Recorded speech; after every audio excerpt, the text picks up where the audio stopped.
জান্নাত এমন জায়গা যে জায়গায় শুধু শান্তি আর শান্তি। জান্নাতে অশান্তি আছে? মারামারি, কাটাকাটি, কিলাকিলি, হরতাল, টেনশন, ব্যারাম আছে কি?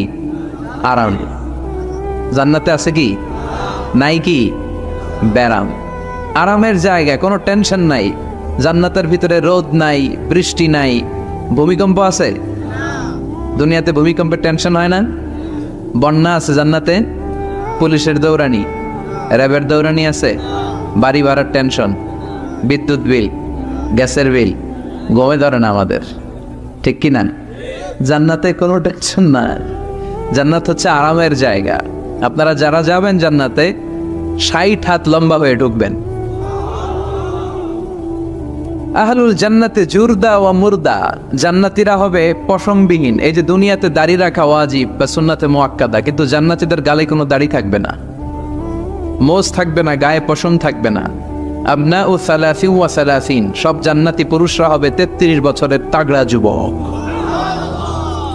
আল্লাহ, এখানে যেমনি আমরা একত্রিত হলাম, তোমার জান্নাতেও যেন আমরা একত্রিত হতে পারি, তুমি তৌফিক দাও। আর জোরে পড়েন আমিন। এতগুলো কথা কোত্থেকে এসেছে জানেন? জিজ্ঞেস করেছিলাম সবচেয়ে দামি সূরা কোনটা? একজন বলছে বাকারা। বাকারা মানে গাভী, গাভী থেকে দুধ, দুধ থেকে জান্নাত। সুবহানাল্লাহ পড়েন। কোরআনের কথা শেষ হতে চায় না, ইন্টার রিলেটেড, তাই না? একটার সাথে আরেকটা মিলে থাকে। খেয়াল রাখবেন, আল্লাহর কথা রাসূলের কথায় কোনো ফাঁক ফোকর নাই, আছে? এজন্য এই দুইজনের কথাই আমরা মানব। বিদায় হজের ভাষণে বিশ্বনবী বলেছিলেন, লাকাদ তারাকতু ফীকুম আমরাইন লান তাদিল্লু মা তামাসসাকতুম বিহিমা কিতাবাল্লাহ ওয়া সুন্নাত রাসূলি।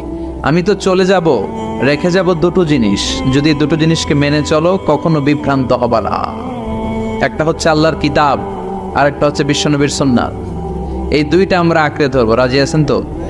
পৃথিবী যেদিকে যাক, আমি থাকবো দুইটা নিয়ে, ইনশাআল্লাহ। পড়েন। কোরআনের সবচেয়ে দামি সূরা কোনটা বলেন? ফাতিহা। কিছু বলতেছে ফাতিহা, পিছনের ভাইরা কি বলবেন? হ্যাঁ, ইয়াসিন। আর আচ্ছা, এবার বলেন, আমি সহজ করে দিই, বলেন কোন সূরা না পড়লে নামাজ হয় না? এবার ক্লু পাইছে, এবার ক্লু পেয়েছে। এই সূরা ছাড়া নামাজ হয় না। আমি যদি পড়াই হবে না, এই মসজিদের ইমাম সাহেব পড়াইলে হবে না, কিন্তু বাইতুল মুকাররমের খতিব পড়াইলে আবার হবে। হবে না? শাইখ আব্দুর রহমান সুদাইস পড়ালে তো হবেই। খাইছে কত বড় মুফতি দেখছেন, ফতোয়া দিয়ে দিচ্ছে জি না, আসলেই হবে না।